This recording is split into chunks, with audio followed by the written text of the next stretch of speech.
This is सोमब्रत चक्रवर्ती। मैं आपको एक चीज़ बताना चाहता हूँ आज, वो है सेल्स एंड मार्केटिंग के बारे में। तो पहले शुरू करते हैं, सेल्स और मार्केटिंग क्या है, क्या डेफिनेशन है सेल्स और मार्केटिंग की। सेल्स पहले अगर हम लोग देखेंगे तो सेल्स वो है जो एक कंपनी को चलाने के लिए क्या क्या चीज़ चाहिए, चाहे वो कंपनी जब वो मुनाफा कमाएंगे तो उसके लिए क्या क्या चीज़ करना पड़ेगा। और मार्केटिंग है कि वो मुनाफा कमाने के लिए क्या क्या तरकीब अपनाना पड़ेगा। तो यही सबसे बड़ा अंतर है, मैं हिंदी में आपको समझाया। Now we will discuss elaborately. अब हम लोग डिस्कस करेंगे एलाबोरेटली कि सेल्स और मार्केटिंग में क्या अंतर है। तो सबसे पहले शुरू करते हैं। सेल्स वो है anything which we can sell. Anything selling in this world is calling as a sales.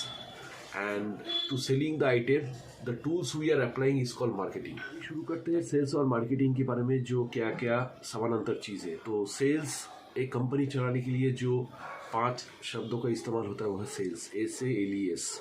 तो ये सेल्स क्या है, तो पहले सबसे पहले ये जानते हैं।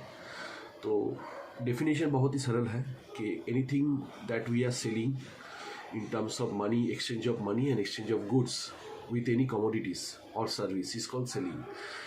तो selling is everything for a company to earn the profit.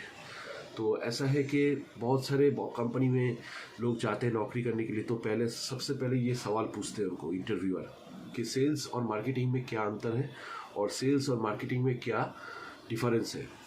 तो सबसे पहले ये समझते हैं कि मार्केटिंग क्या है और सेल्स क्या है। तो सेल्स का डेफिनेशन मैं आपको बताया।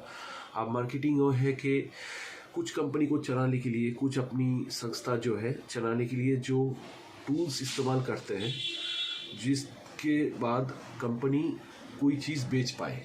तो जो तरकीब अपनाते हैं, जो पिलर्स होते हैं जिसको ऊपर एक कंपनी खड़ा है, उसको हम लोग मार्केटिंग कह सकते हैं।